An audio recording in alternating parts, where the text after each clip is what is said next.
Aleluia, aleluia, aleluia, aleluia, aleluia, amasangu. Kwazai na mfaro mnajua hivi Kristo Yesu noimba kutimuri pa utano matimanenyika kwa mno wa muri. It's nice to be here. Zvakanaka kuva pano uye zvakanaka kuva pano. It is nice to be here. Tinowanikwa tiri pamwe chete saizvozvo, nyama nemweya zviri pamwe chete.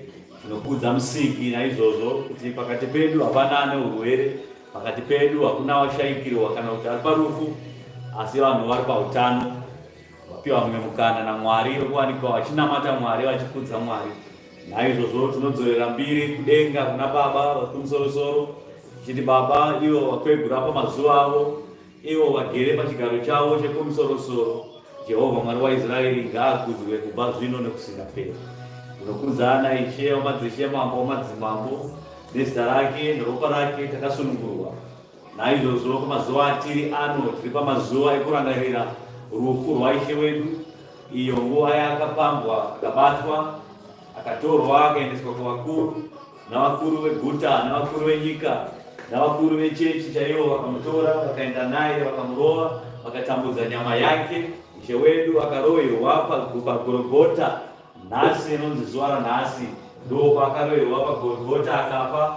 Nezuro ndo paakatambudzwa Friday, ndo paakatambudzwa akaroverwa pagomo reGorogota akafa, akafira ipapo. Mwiri wake ukaramba uripo, vakamubvisa akamuisa mubwiro. Nguva yakati yafamba chaizvo, vakamutora vakamuisa muguva. Guva vakanga riri guva ramadzimambo, ranga rakagadzirirwa madzimambo. Naizvozvo nekuti paiva nemurume wakanga ataura naIshe, akataura kuti Ishe, inini ndinokumbira Ishe nditore mutumbi waIshe wangu ndiuise mugwiro mangu mandoda kuti ndimuise, pane kuti musiye mutumbi wake uore uri pauri ipapo. Ishe mambo akamutendera akati tora hako mutumbi wake enda unoviga kugwiro. Asi mukuru wechechi Kefasi akauya akataura akati tarirai Ishe, munhu uyu akatorwa uyu akaenda mugwiro.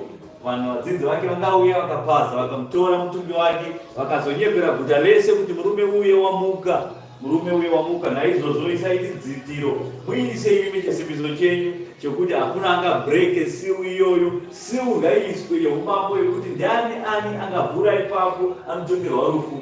Naizvozvo vaifungidzira kuti vakaita zvakangwara, vakaisa chidzikitiro pabwiro rakanga ravigwa Ishe wedu.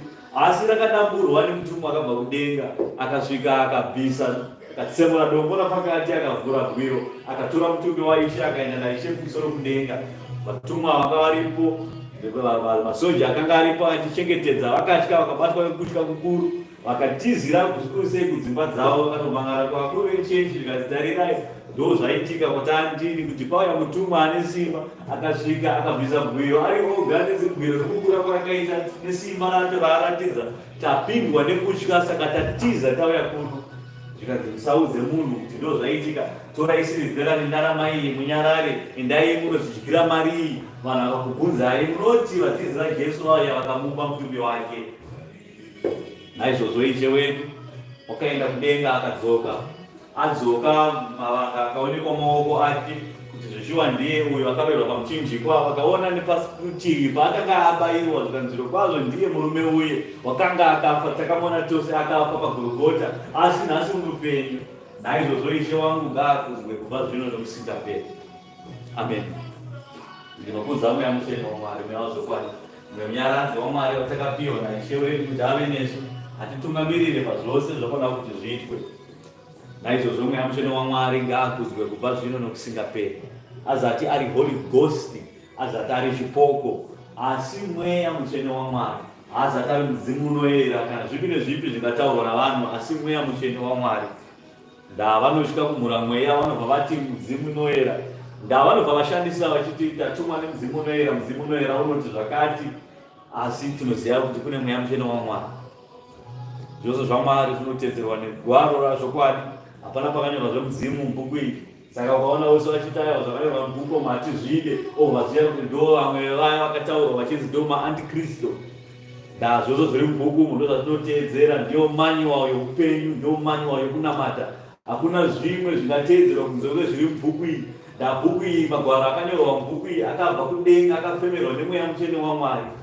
Magwaro aya ndaazvokwadi, akabva mumukanwa maMwari azvokwadi, akanyorwa mubhuku iyi kuti tigare nawo panguva dzose, tisangoramba tichimhanya nechiprofita, asi kana zvakanyorwa pasi, ani nani ane simba, ani nani ane meso anorava, overenga, onzwisisa, mweya mutsvene unobatsira kuti anzwisise. Naizvozvo ani nani anomhura bhuku iyi, ndamona matambudziko ose akanyorwa mubhuku iyi achava pamusoro pake.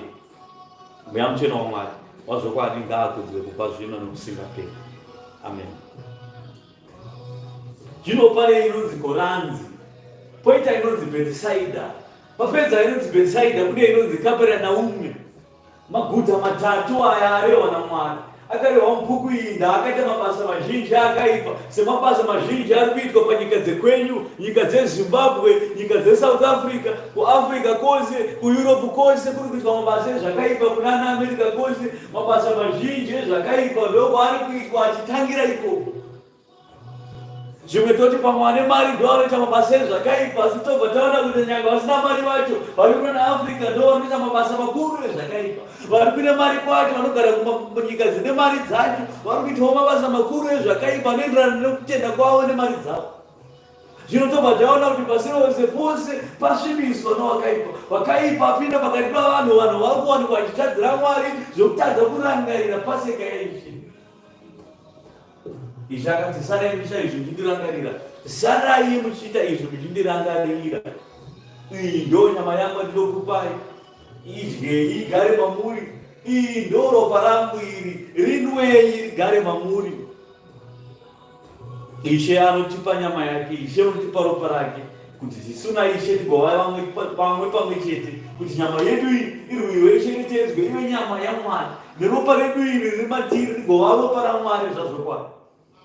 Zvino vaya vanomwa vachifudza tarumomwa vari kudya vachingwa chisina mbiriso, vamwe vachiti atungomwa inu raspberry madhiringi, vasingazivi kuti aiwa iropa, vasingazivi kuti aiwa chichingwa. Inyama yaMwari haisati riri chingwa, hachizati chingwa riri dhiringi rega, asi parinonyengetererwa ronamatiro robva rakumbirwa kumusoro kudenga, vekudenga vanobva varishandura, robva yaita ropa raIshe, robva raita nyama yaIshe, robva rava nekubwinya, robva rava nesimba nekumusoro kudenga. Zvobva zvaitika pamweya kwete panyama dzavanhu. Panyama dzavanhu mukasava nekutenda, mucharamba muchingodya chingwa muchiti muri kudya chimondo, mucharamba muchingomwa ropa raIshe muchiti muri kumwa mazowe dhiringi.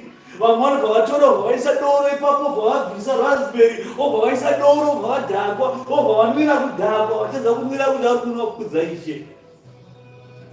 Vakaona pakanyorwa kunzi waini, nokuti kufunga kwavo kwakaodzwa, vakabva vafunga zvewaini inobata, asi vakaziva kuti waini yaitaurwa kare emagrapes achangobva pachisviniro, ndiyo inonzi raspberry juice. Magrapes achangobva pakusvinwa anenge ari raspberry juice, inozova waini kana ichinge yagara, yamira, yakudhaka, ndopachakaita kunzi iri radoro. Zvino ukaona kufananidza iwewe ropa raIshe nedoro, utoziva kuti ndangano dzako dzakaodzwa. Uri mumwe wavamarume vepakoranzi, uri mumwe wavamarume vepaBhetsaida, uri mumwe wavamarume vepaKapenaume. Vakaita mabasa ezvakaipa, vakatenda kune zvakaipa, vakatadza kutenda pakuponeswa kwavo. Naizvozvo shoko namabasa makuru vakaitwa mumaguta aya, asi vakatadza kutenda, vakaramba vachitadzira Mwari kusvika Mwari atuka maguta aya, akati une nhamo iwe Korinzi, une nhamo iwe Bhetsaida, une nhamo iwe Kapenaume. Mabasa makuru vakaitwa mauri, asi vakatadza kutendeuka. Zvimwe chete nenyika yenyu yeZimbabwe, mabasa makuru vakaitwa panyika yenyu yeZimbabwe, mabasa makuru vakaitwa panyika dzose. Kwose kunonzi kunogara munhu, kune vanhu vaMwari vanoparidza shoko raMwari navaprofita vaMwari vazvokwadi, vanogara vachiparidza shoko, vanoita minana, vanhu vachipora, vakafa vachimuka, vasina vana vachipiwa vana, ngomwa idzi dzichibata vana, asi vanhu havatende, vanoramba vachigura Mwari.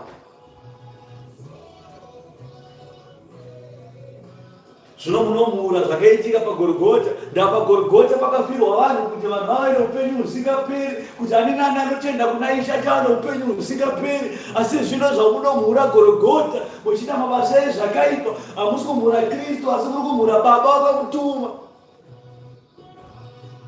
Zvakare muri kumuura Mweya Mutsvene waMwari. Mweya Mutsvene waMwari ndiye akamumutsa kubva kwakafa, akaenda naye kumusoro kudenga kuna Baba, akamusvika akamupa pamberi paBaba, zvikanzi heyi gwayana renyu roMwari, rakapikirwa kufira zvivi zvavanhu kuti vanhu vagowane upenyu husingaperi. Vese vekudenga vakapfugama namabvi avo, vakuru vanogara pamberi pechigaro chaMwari, vakabvisa korona dzavo, vakakanda pamberi pekorona pechigaro cheushe chaMwari, vakarara nemeso avo, vakanamata Mwari, vakamukudza, vakati mutsvene mutsvene ngaarumbidzwe, mutsvene mutsvene ngaarumbidzwe, mutsvene mutsvene ngaarumbidzwe, kubva zvino nekusingaperi-peri. Amen. Mutsvene waIsraeri wakakudzwa. Naizvozvo Ishe akataura nevazwi vake akati, Baba, chindikudzai sekundikudza kwandaiva nako mazuva aya dzandauya pano panyika. Mwari akati, ndatokukudza uye ndichakukudza zvakare. Mwari akasimbisa shoko rake. Zvino mogova seiko varume sevarume paKorinzi, mogova seiko sevarume vepaBhetsaida, sevarume paKapenaume, mobva matovhura makereke enyu, mobva maatokidza mazita kuti kereke yeBhetsaida. Mabasa ezvakafunga. Iye Mwari achiti dai Sodoma neGomora yakaitirwa zvawakaitirwa iwe Bhetsaida, ungadai Sodoma yakatendeuka.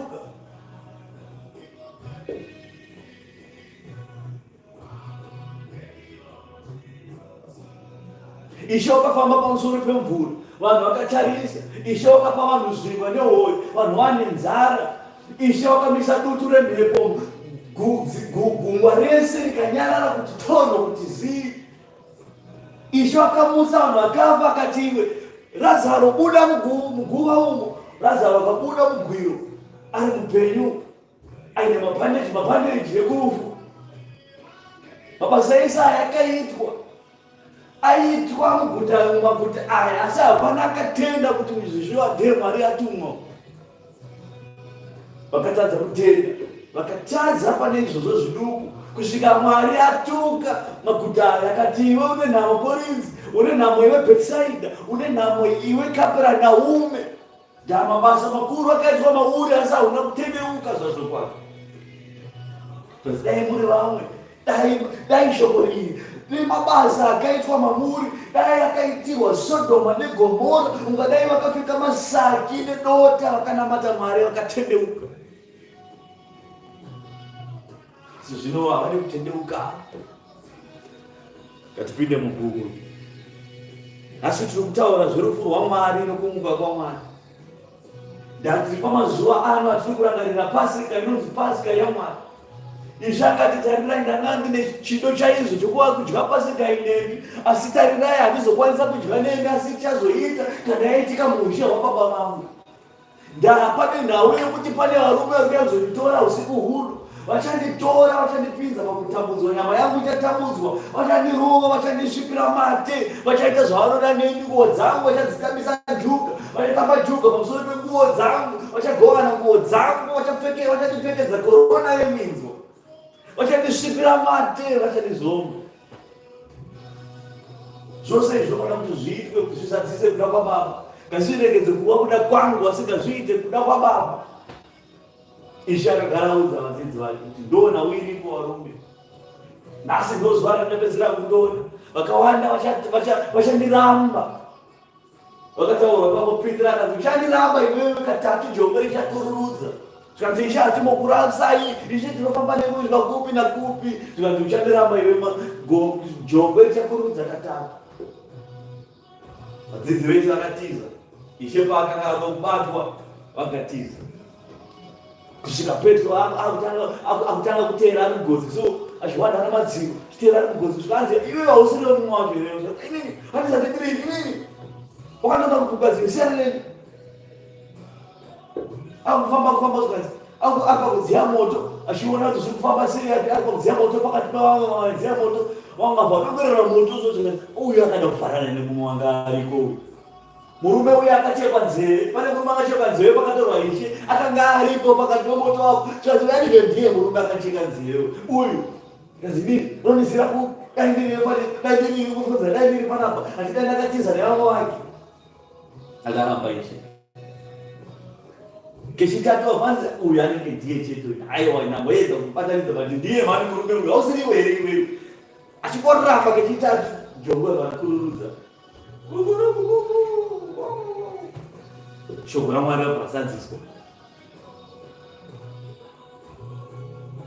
Singarevo ndanzi kuramba kwakaita Ishe zvanga zvinhu zvakaipa. Zvaitovawo zvinhu zvaakaitawo hake semunhu anga uchinowo wake upenyu, kuti zvimwe ndikabati kuende iwo ndikaparadza. Asi izvi zvari kudenga, akagara kudenga, akapiwa ushe naMwari, akagara pakorona yake akapiwa naMwari. Akapfeka korona yake yokubata ushe, arikubata ushe izvi pamusoro kudenga naMwari. Asi tine nhau yenyu yenyika yekwenyu yeZimbabwe, ngovhura news songori, chembere yakabata mwana rape case, mwana akabata chembere rape case, mwana akabatwa chibharo, mwana mucheche akabatwa chibharo akauraiwa, vamwe akauraiwa achibva kumabhawa, vamwe vakaurayana kumabhawa ikoko, vamwe vakaurayana namukadzi, vamwe vakaurayana girlfriend, vachiurayana zvinhu zvisina maturo. Ndo zvinhu zvanenge vachiteedzera izvozvo, zvichiratidza kuora kwenyika, kuti nyika yaora, tarira zviri kuitika mairi zvakaora. Ngoti hanzi takupinda kuEaster kunobva kwafiwa, avashaipe bhazi rinobheuka robva rauraya vanhu vazhinji, avashaipe rori inonotuta vanhu vakazvimirira zvavo kusvika vanhu vafa ipapo. Zvichireva kuora kwenyika, nyika yaora, yaora Israeri, yaora ukukura muchinja, yaora mupana, chaora chinhu ichi. Zvino vekudenga vanoona kuti chinhu chaora ichi chasarwa nemazuva mashomanana chete, chichapetwa sebhuku. Naizvozvo ani nani asina kutenda, ani nani asina kuponeswa, achawanikwa achiparara pamwe chete nacho. Chinhu chaora ichi chakumira kuiswa mumoto. Zvino musazova vamwe vachaiswa mumoto, musazova vamwe inini vachanzi vaKorinzi, vachazonzi inini vanhu vaBhetisaidha, vachazonzi inini vanhu vakapura Naomi. Musabatanidzwe pamubatanidzwa mazita ndakapira Naomi, ichaiswa pamoto arikaza kaitwa masoro manegomora. Nyika yaHarare dai yatendeuka, mabva pakuteedzera kuti maprofita toende matwa anapafa, twakomana tunopema musoro, twakomana tunopfeka masutu, twapfeka masutu twakunyeperai nemashoko makuru, muchifadzwa nechirungu nekukara chirungu nekuti hamuzivi chirungu. Munakara chirungu mobva makudzara zvakanyanyoshamisa, mobva matenda kuchirungu chake, kutadza kutenda kushoko raMwari. Zvikabva kutengeserwa maoil, tengeserwa maristband, kuzungaira ikoko kuchakuendesai kunoparadzwa. Mwari akati kana mafunga kundinamata musava vanhu vakazungaira, kana mafunga kundinamata musava vanhu vakazungaira. Ndanizi Mwari wevazungairi, ndiri Mwari wevachenjeri, vakachenjera vacho ndo vandinoda, ndo vandiona Mwari. Akuende vakapusa kuushe hwaMwari. Kupusa imhosva futi, usangova munhu akapusa anongodzi kana akapusa obva anzi tenga wristband ndo richakuchengeta, obva atenda kuna izvozvo kupfeka wristband kufamba mandanda akazara ruoko rwese, munhu achidanzi ndiri kutenda kuna Mwari.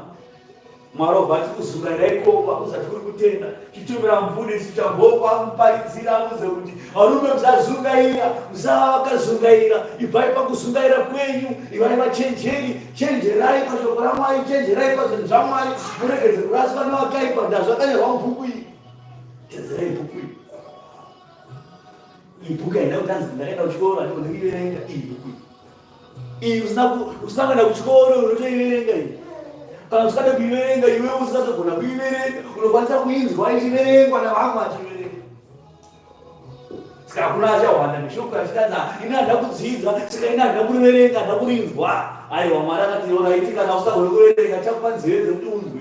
Ane nzeve dzekuti anzwe ngaite sei?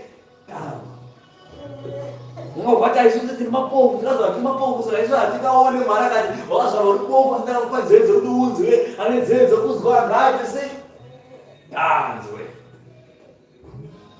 Nenzeve dzacho kwati isuwe hatina nzeve dzokunzwa, saka tinonzwa sei? Mwari akati aiwa, vakaima muna nzeve dzokunzwa, asi ini ndotaura nemi direct, kuhope nekuzviratidzo ndinouya kwamuri. Anobva apinda mukati mavo vavataura nezviratidzo, achavaratidza kumweya, achitaura navo kumweya. Itai sona. Saka kuna iye inotaurwa neinganzi leaving no man behind. Mwari ndo yakaita leaving no man behind. Hakuna anosara, asi ane kutenda ndiye achaenda. Hakuna anosara, vafupi, varefu, vakaremara, vasina kuremara, vakakwana, vane mitezo yakanyatsokumira zvakanaka, vane mitezo yakakonyamara, vese vachapinda mumwe nemumwe ane mukana wake. Mumwe nemumwe ane mukana wake, hakuna munhu anonzi apinde. Asi pakutenda manje, nawe kutenda ndo yacho, ndo inonzi cream of the cream, ndo panoseparatwa zvakafa nezvipenyu, ndo pazvinoseparatwa ipapo. Ndakutenda kwacho kwakasiyana, kutenda kwacho nezvinotendwa zvacho, ipapapo ndo pane difference. Ndo pane difference. Vamwe vanotenda kumidzimu yakafa, vanotenda kumadzitateguru avo, izvozvo zvavo zvatoratidza kuti vatopiswa muequation avapo pano man behind, vatosara. Vanoridza ngoma, vanoita zvefodya, vodinga fodya pasi, vatatoziva kuti ava vatosara, vatobva zvaenda.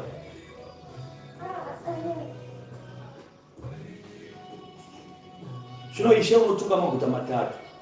Ngatipinde mubhuku vamwe naMateo 11 tibata twende mukati, mavara makuru ariko. Jesu unotuka maguta matatu, akamuramba. Saka kuramba Jesu kunotukisa. Ukatoona watoramba Jesu kunotukisa, kuti waramba Ishe unotobva watotukwa. Vakawanda havarambe nemuromo, asi vanoramba nezviito. Zviito zvavo ndo zvinotaura kuti munhu aramba. Ndikabata mwana uyu ndikamuti uya kuno, mwana uyu akadaiwa ruoko rwake achitizisa ruoko achiti angatotaura nezviito zvake kuti handisi kuda izvozvo gume, handisi kuda. Saka kana Ishe achiti nhai mwanangu uya kuno, iwe bvati aiwa wasiyana neni Ishe. Ishe vanoti iwewe hausi kuda Ishe, waramba Ishe. Ishe obva ati siya doro iri, obva ati aiwa doro handisiye.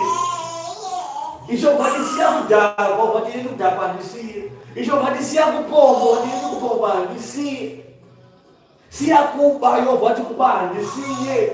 Ndo mabasa acho atingashara kuti iwewe uri kuramba Ishe, hausi kuda zvaIshe. Yakunamata mabasa zvakare, mabasa chete anopupura kunamata, anopupura kutenda, namabasa chete unenge watonamata Mwari.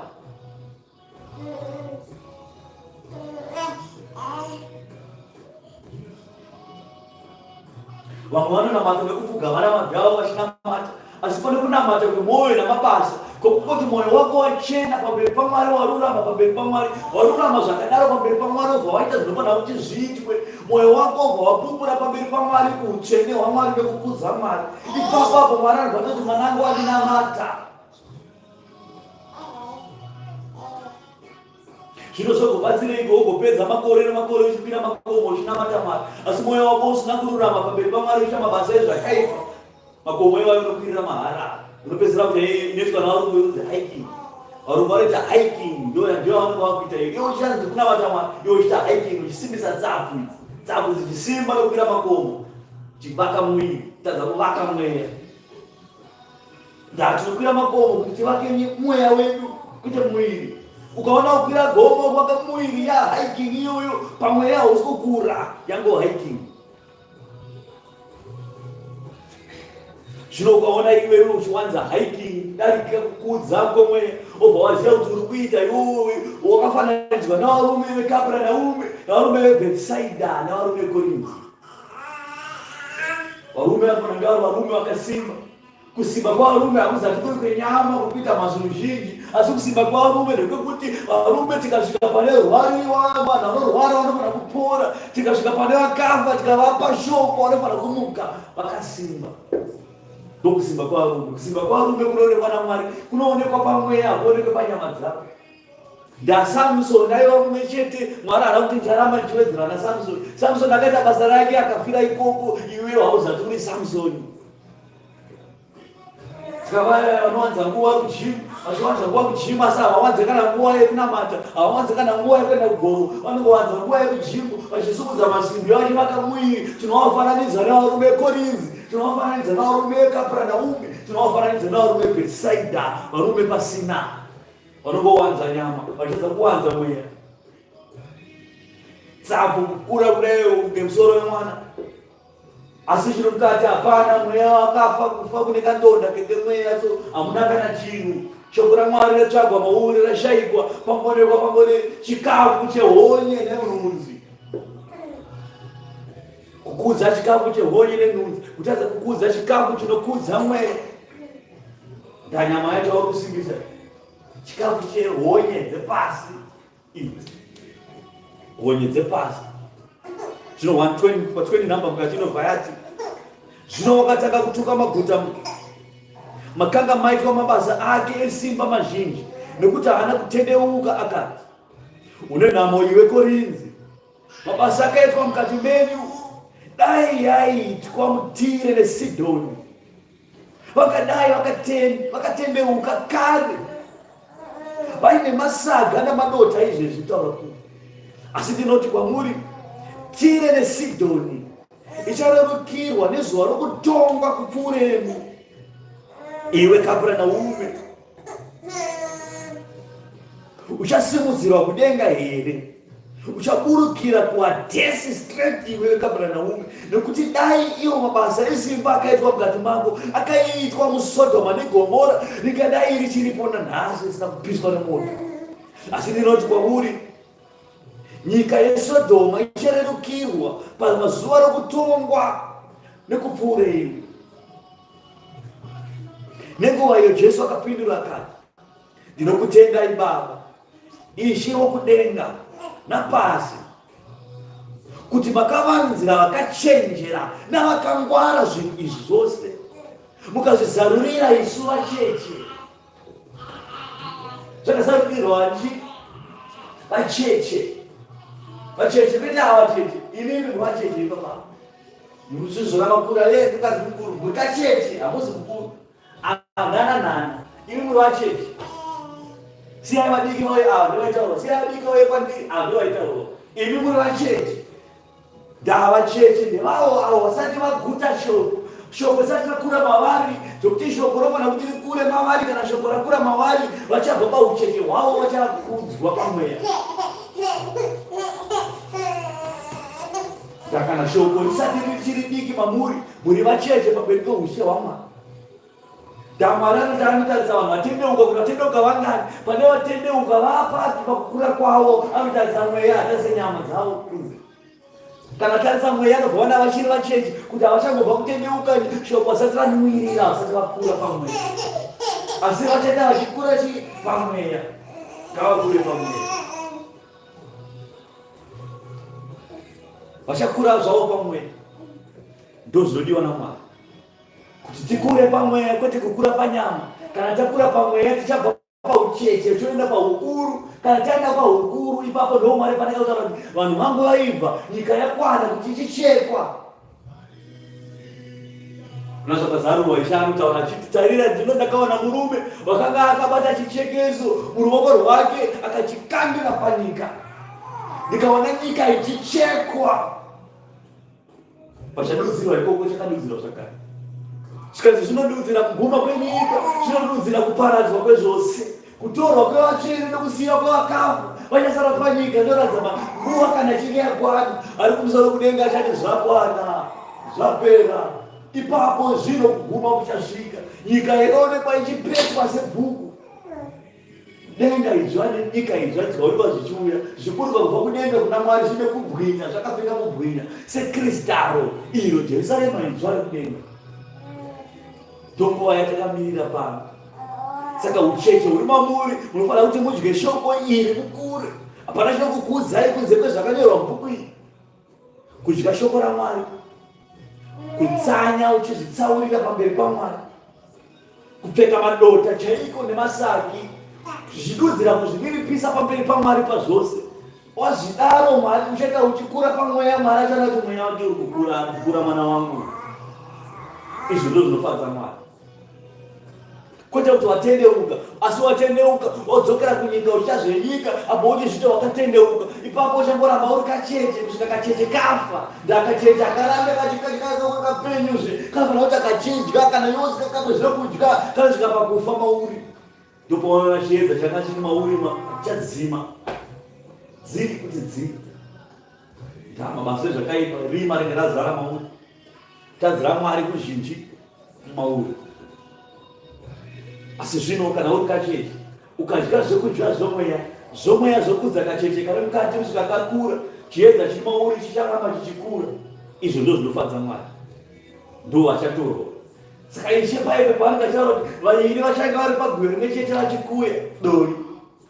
Maivhuni ivi muri paguyo muchikuya dori, vamwe amai ari pasaidi penyu muchikowa mese dori, muchikanga nyaya ipapo muchikuya dori.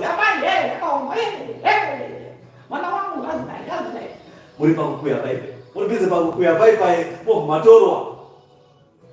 Mumwe achicheuka dzamaifundiswa aenda kupi, watoenda sei, watotorwa aenda.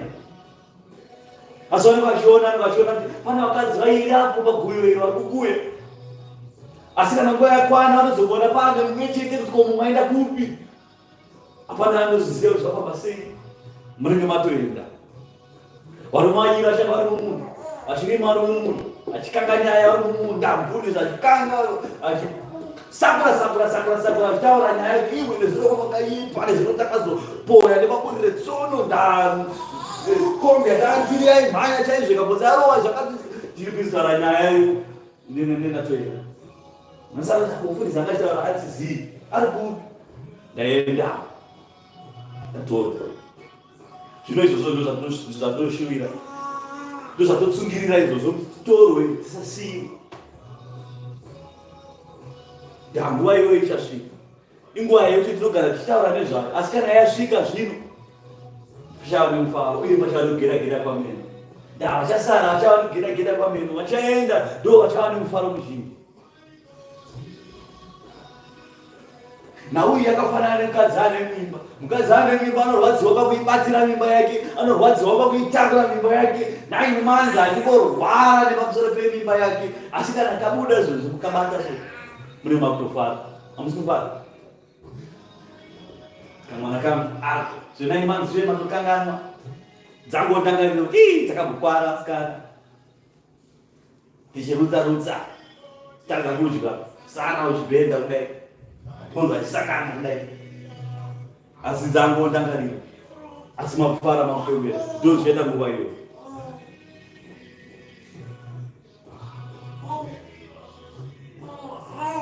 Nenguva iyo Jesu akapindura akati, ndinokutendai Baba, Ishe wekudenga napasi, kuti makavanzira vakachenjera navakangwara zvinhu izvi zvose, mukazvizarurira vacheche. Hongu Baba, nokuti ndizvo zvakakufadza here. Zvinhu zvose zvakapiwa nababa vangu, zvandakapiwa nababa vangu, zvinhu zvose ndakapiwa nababa vangu. Hakuna unoziva mwanakomana asi iwo baba. Hakuna unoziva baba asi iye mwanakomana. Na iye mwanakomana waanenge azarurira iye. Saka vaya vanoramba Jesu achinamata Jesu angovanosvika. Zvozvo tadzana hapana kwavanga sei? Kwarupera. Vanga vane mari ipi? Vakavake zvidhuri zvipi? Vangadyera zvakekere goridhe nokumativi egoridhe. Izvo zvezvo hapana anoenda ndamaramba Ishe. Yayo haisatiende ikoko nekutange waprofiti zoenda nekwekutega kwenyu nega kupi. Iye Ishe achiti hakuna unoziva baba uye hakuna unoziva mwanakomana asi iye mwanakomana wanenge asarudza iye. Ishe anotaura kuti ndinini ndiri nzira. Hakuna unoenda kuna baba asi kubudikidza neni. Saka iwo kana usina kutenda kuna Ishe kuti Ishe uyu ndiye munhu achatipinza kuna Mwari, Jehovha achayo hakana basa obva wakuramba. Nguva yakafanana. Zvino Ishe anobva adzoka zvakare achikuudzai achikutaura pamusoro pejoko raJesu. Uyai kwandiri imi makaneta, imi makaremerwa, ini ndichakuzorodzai. Muise joko rangu pamusoro penyu, mudzidze kwandiri nekuti ndiri munyoro, ndine mwoyo unozvininipisa, kuti muwane zororo pamweya yenyu, nekuti joko rangu rakanaka nemutoro wangu unoreruka. Ishe ari kuti ndiri munyoro neunoneni, joko rangu hariremi, rinokurerutsirai upenyu hwenyu hwese. Asi vanhu ndopavanoramba kuti aishati ndoda black label, ndoda casolite, ndoda kudhakwa, ndoda mukadzi wemunhu. Ndozvanongotoudza Ishe izvo kuti handisi kuda zvaIshe, ndoda zvemukadzi wemunhu. Handisi kuda zvaIshe, ndoda zvokubira Murungu pabasa, zvekuba ndozvangu. Mwari toti ini ndotoromba ndigare pana kwenyu wangu uperere pano kwandiri kuenda hakuna chiriko. Kwandiri kufa kwacho kwandiri kuenda itai ikoko, hamene ikoko. Zvanhasi ndozvandiri kuita nhasi pano varomba. Ishe obva taitai zvanoda. Tendeuka hama dzangu, ibvai panguva sevarume paKorinzi. Musava sevarume paBhetisaidha. Musava setivakadzi tepakaparanaumu zvisina kutenda. Ishe zvaakaita mabasa mazhinji pakashayikwa vakatenda, vakaita mabasa mazhinji akaipa zvokusvika pakufananidzwa neSodoma neGomora, kuti dai Sodoma rakanzwa nekuona mabasa aitwa mauri iwe Kapenaumu, ungadai Sodoma yakatendeuka, yakapfeka masaki nedota. Masaki nedota akapfekwa paNinevha. Jona, profeti Jona aparadza shoko raMwari kuti tendeuka Ninevha nokuti ushe hwaMwari hwapedyo, nyika ino ichaparadzwa nemoto, yasarwa nemazuva 3 kuti iparadzwe naMwari. Mambo akasvika pakuudza nyika yose kuti hakuna chichadya kana kumwa mvura, nyangwe zvipfuwo zvenyu, nyangwe huku dzenyu, nyangwe imbwa chaiyo yepamba penyu haikwane kutombodya kana kumwa mvura. Vanhu vese, taundi vese rikapfeka madota, zora madota kumwiri wese, pfeka masaki, vakanamata, vakakudza Mwari, vakavhara zvipfuwo zvavo mazuva 3, vakanamata vachikudza Mwari kuti Mwari kuregererei tazvininipisa pamberi penyu. Mwari akadzoka kuna profita Jona zvati inaudza Ninevha kuti waregererwa zvivi zvako, naizvozvo handichakuparadza. Profita Jona akasvika pakuramba kuti mangwana makaita ndichariparadza. Jona akazviyanika paruware, azviyanika paruware. Mwari abva amutsa, arohwa nezuva ipapo. Mwari akatumira shoko rake abva amutsa muchindwe pasaidi pakarara musoro waJona, pakamuka muchindwe ukatanga kumera ipapo. Ne1 day wakamera kuita mashizha kudai so, iye akarara akafa nezuva, anzwa kuti akamvuri karunaka. Akubva isusu anoda pane zishizha rakadai remvuri waiswa nemuonde, akatanga kunakirwa nemvura ari pasi pemuonde ipapo. Zuva riri kupisa, ari pasi pemuonde pane kamvuri kari kutonhorera kufafetedzwa zuva. Akagara ari paruware pamusoro pegomo, ari kuona Ninevha yese. Akabata kemusoro kuti kamvuri karunaka, abatwa nehope pai kuti zvakare ipapo. Mwari abva aina shoko rake kumasose akaudza sose kuti iwewe naumwe wako endai kunodya muchindwe upere. Masose akakurowa muchindwe, muchindwe kana kudyiwa ipapo akarara pazuva so muchindwe wabva wapera wese adyiwa nemasose. Mamanzi vachiti masose mukanga nezvisoro here. Masose akadya muchindwe saka muchindwe usisina mashizha. Jona akona zuva rakumrowa pakupisa pandiri panapa ari kuvhura ziso ari kuna muchindwe apasisina wadyiwa. Masose ari kutotiza akati nezvipuro zvinoitika panapa. Mwari ipapo akabva ataura naye zvikati ko Jona warwadziwa neiko? Jona akashatirwa kufenzi kudai so zvikati waunyanidza kumeso seiko nai Jona? Mwari Jona akamunyamisa kumeso ashatirwa kuti ko muchindwe wangu waenda kupi? Zvikati muchindwe wako upi? Ndiwe here wakaisa muchindwe ipapo. Zvikati masose adya muchindwe wangu. Zvikati ndewako here muchindwe ungosangorara pamuchindwe wangozvimerera hawo. Ko muchindwe zvawazvimerera hawo ko zvawasisipo iwe urwadziwa neiko naye wazirowa umerese ipapo. Jona akatadza kupindura akati semuchindwe sokuona kubuda ukaita muchindwe ndo zvimwe chetewo nevanhu vangu vepaNinevha. Iwo uzive vanhu vavo vakabva kupi ngeangu andakaisa ipapo. Zvino iwona kuti ndiparadze vanhu vangu sekuparadzwa waida muchindwe. Muchindwe waenda izvezvi asi iwo urwadziwa kuti muchindwe waenda hauzivi wabva kupi muchindwe waiswa nani. Asi ndinoziva kuti vanhu vangu vabva kupi vaiswa nani ndavaisa paNinevha uda kuti ndidzine vanhu vese avo ufarere iwewe. Jona akati Mwari ndiregerere, ndiri mutadzi pamberi penyu, ndiregererei Mwari. Mwari akamuregerera muprofita wake Jona. Achibva ipapo Jona ndakunokupa rimwe basa ndopakapererana uyei paNinevha. Mwari vada vanhu vake. Mwari haadi kuti vanhu vaparare saizvozvo. Mwari ndiye anoziva vanhu vake kwaakabva, ndiye anoziva paakavaisa, uye paakavaisa ndiye anoziva kuti vanhu vake vanofanira kupona sei. Mwari akabvisa shoko rake pakati pedu akaisa kuvaparidzi vake, kuvafundisi neevhangeri vanoparidza shoko evhangeri iyoyi, akaisa kwatiri shoko iroriitika kuparidzirai kuti muponeswe. Ndando chinangwa chaMwari kuti vanhu vese vaponeswe, vanhu vafare. Ndo zvinofadza Mwari. Zvino semuchindwe wangomera zvavo ndo zvimwe chete neshoko raMwari. Shoko raMwari zvarangouya chaizvozvi kwamuri. Shoko raMwari rava rapisirai mumvuri. Imimi tikudzai Mwari kuna izvozvo. Ndashoko irori rikabva mucharohwa nezuva, kurohwa nezuva ndokutambudzwa naSatani Diabhorosi panyika ino. Famba uri mudhezeti, upenyu wako idhezeti, hapana kana chegirini chiri muupenyu wako, zvese zvakangooma. Idhezeti, saka zvese zvakangooma, hapana chinhu chakapfava. Ndokuti kune zuva kuenda sei? Kunopisa. Ivhu racho idhezeti, hamumere chinhu. Kuenda panze apo unorohwa unokangwa kufamba uchikangwa mwiri wese unobuda wadhaka wablack. Kenza dzese dzakubatira. Mvuri hapasisina. Takana mushoko raMwari mvuri uripo unochengetedzwa kubva kumvura zhinji dzinouya, kubva kuzuva rese rinouya, kubva kumhepo chaiyo, mhepo haikowani. Ivhu rako riri feda, unorima zvinhu zvinooneka. Ndo zvinoita Mwari. Hadye kuna Johani 12. Johani 12 Ishe unotaura zvikuru sei. Johani 12 Ishe unotaura zverufu rwake nokukudzwa kwake. 12:20 mukati mavara makuru aripo. Jesu unovaudza zverufu rwake nokukudzwa kwake. Zvino kwaiva nevamwe vaGiriki pakati pavakanga vakwira kumutambo kunonamatako. Ivo vakauya kuna Filipo weBhetsaida neGararia, vakakumbira kwaari vachiti, Ishe, tinoda kuona Jesu. Filipo akaenda akandoudza Andreasi akati aenda naFilipo akandoudza Jesu kuti hapana vanhu vada kukona. Jesu akapindura akati, nguva yasvika kuti Mwanakomana woMunhu akudzwe.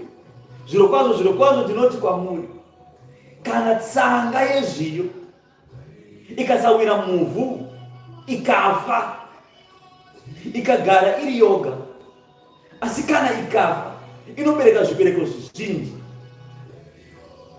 Unoda upenyu hwake ucharashikirwa nawo, nounovenga upenyu hwake panyika ino uchahuchengeta nokusingaperi kumusoro kudenga. Kana munhu achindishumira nganditevere inini napatinenge ndiri nemuranda wangu chavapo. Kana munhu achindishumira Baba vachamukudza.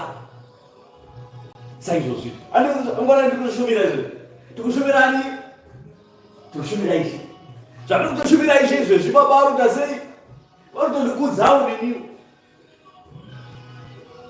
Kukudzwa paipo kukudzwa pamwe hanina rinoshumira Kristu Mwari unomukudza.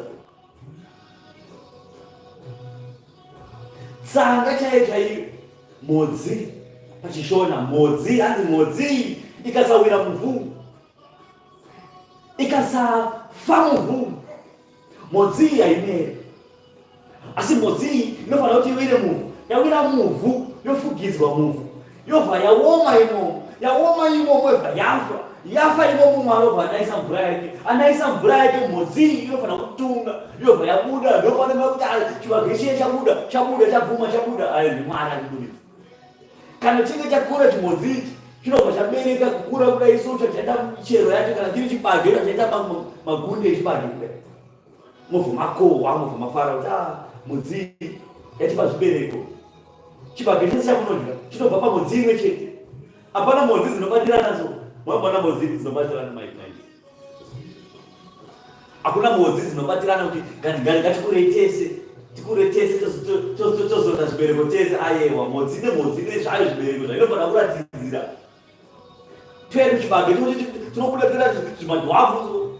Munoona kana nguva yafamba vanofamba chichidzura kanda famba chichidzura twaramba ndozvakaita iwewe manje uchiramba ishe ndakatendeuka toponeswa isina kutenda obvaenda kubhava toponeswa nekutenda obvaenda kuhure toponeswa isina kutenda obva watamba mabasa zvakaiperi oenda kun'anga tatozoreurura kumberi paMwari.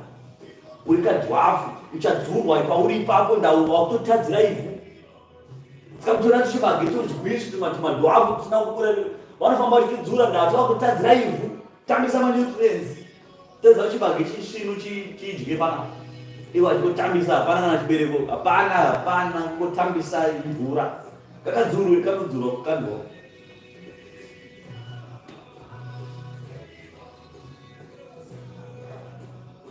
Kana munhu achindishumira Baba vachamukudza. Zvino mweya wangu unomanikidzwa ndichatiko Baba ndiponesei panguva ino. Asi ndizvo zvandawira panguva ino. Baba kudzai zita renyu. Ipapo inzwi rakauya richibva kudenga richiti kudii. Inzwa izwi raMwari zvaraitawo. Ndatorikudza ndicharikudzazve. Zvino vanhu vazhinji vakanga varipo vachinzwa vakati kwatinhira maparangana. Aiwa ndiMwari ataura. Asi havana kunzwa zvatauro. Mwari atinhira ataura nemwanakomana wake kuti ndarikudza ndicharikudzazve. Vamwe vakati mutumwa ndiye wataura naye. Jesu akapindura akati inzwi iri harina kuuya nekuda kwangu inini asi nekuda kwenyu imi musingatendi.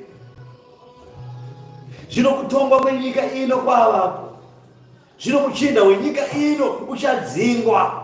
Ndiani muchinda wenyika ino? Satani diabolos achadzingwa. Neni kana ndasimudzwa panyika ndichakwira wose kwandiri. Kusimudzwa panyika ndoku kubva Ishe pamazuva rechitatu ramangwana raanomuka Ishe achienda kudenga. Ndokusimudzwa panyika aenda kudenga ikoko aenda kukovera vazhinji kwaari. Vapi vazhinji vanokovera kwaari? Chechi yaMwari inokovera kwaari.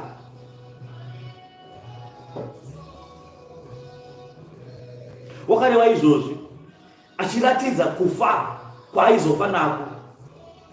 Zvino vanhu vazhinji vakamupindura vakati isu takanzwa pamurayiro kuti Kristu uchagara nokusingapere. Zvino munoreva seiko imi kuti mwanakomana wemunhu unofanira kusimudzwa?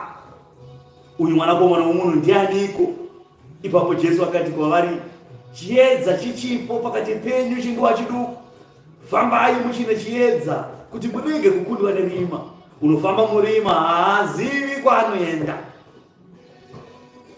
Muchine chiedza, tendai kuchiedza,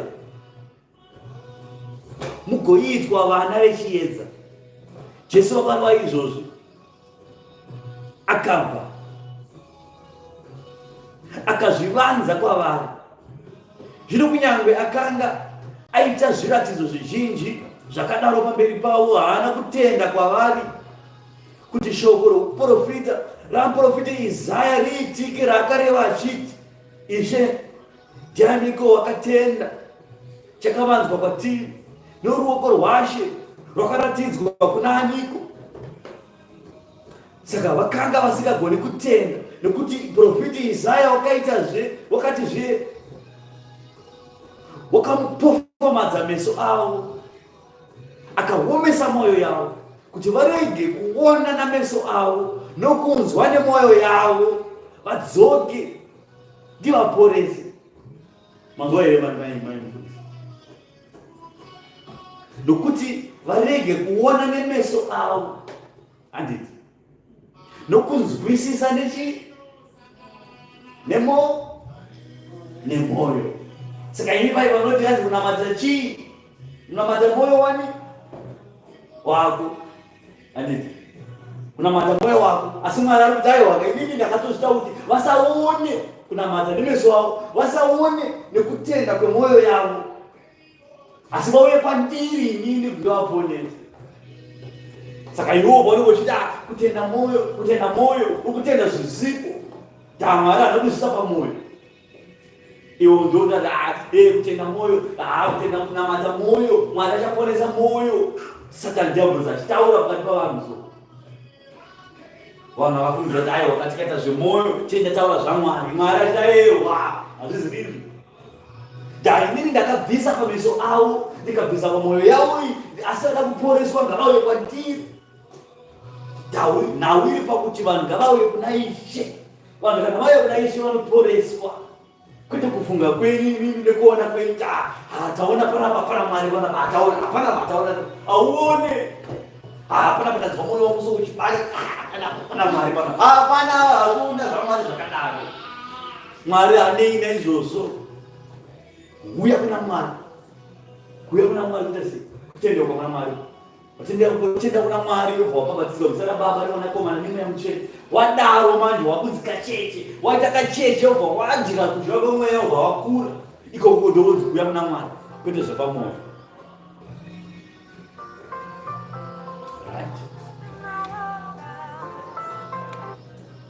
Katiipete takunopedza. Katiri mudhumeni pamambanzwisa pamwe napanzwisa zvakanaka. Zvino Ishe anoti pa39, saka vakanga vasingagoni kutenda, nekuti profita Isaya wakatizve, wakapofomadza meso avo, akaomesa mwoyo yavo, kuti varege kuona nemeso avo nokunzwisisa nemwoyo yavo, vadzoke ndivaporese. Isaya akareva izvozvo nokuti wakaona kubwinya kwake, akamureva iye Ishe. Asi kunyange zvakadaro vazhinji vavabati vakatenda kwaari, asi vakanga vasingamureve uri, nekuda kwavaFarisi, kuti varege kubudiswa mumasinagogi, nokuti vakanga vachida kukudzwa navanhu kupfuura kukudzwa naMwari. Zvino Jesu akadana akati, unotenda kwandiri, haatende kwandiri, asi kuno wakandituma. Mapanzwapo, unotenda kwandiri, haatende kwandiri, asi anotenda kuna akandituma. Zvino asikatende kuna kwandiri inini, haatende kuna wakandituma. Asi vada kujamba inini, obva vaenda kuna akandituma, oti aiwa tisitauya direct, iye akandituma akataura kuti hakuna unouya direct, anouya kwauri iwewe. Saka kana munhu akuenda direct pachishona tendakara kuti ane dzungu, ndodzungu iroro, rokuti iwe uziva kuti unoenda pana nhingi, oenda panext, onojamba level protocol, vaenda straight kuvakuru, idzungu iroro. Unoona wakandituma. Ini ndakauya munyika ndiri chiedza, kuti ani nani unotenda kwandiri arege kugara murima, kana munhu achinzwa mashoko angu akasaachengeta, handingamutonge ini, nokuti handina kuuya kuzotonga nyika asi kuti ndiponese nyika. Unondiramba asingagamuchiri mashoko angu, une mumwe uchamutonga. Shoko randakareva ndiro richamutonga nezuva rekupedzisira, nokuti handina kureva pachangu asi Baba vakandituma, ndo vachandipa murayiro, ndo vakandipa murayiro zvandichareva nezvandichataura. Ndinoziva kuti murayiro wavo ndio upenyu husingaperi. Naizvozvo zvandinotaura, ndinotaura sezvandakaudzwa naBaba. Amen. Anotenda kuna Ishe haana kutenda kuna Ishe asi atenda kuna akamutuma. Anonzwa kutaura kwaIshe haanzwi kutaura kwaIshe asi anonzwa kutaura kwaBaba akamutuma. Anoramba mashoko aMwari, anoramba mashoko aMwari aIshe Kristu Jesu, angaramba shoko raMwari. Ishe haana kuuya kuzotonga vanhu asi akauya kuti vanhu vaponeswe. Ishe akauya kuti uponeswe hama yangu, asi shoko racho raunomuramba naro ndo richakutonga. Aripo mumwe uchakutonga asi achatongwa iwo pakubudikidza neshoko irori. Dai muri vamwe dai matendeuka, musava sevarume paKoranzi, musava sevarume paBhetsaida, musava sevarume paKaparanaume. Sorry nana, sorry. Vadona mutarava, sorry. Itaina ndizi murume paKorinzi, ndizi murume paBhetsaida, ndizi murume paKaparanaume.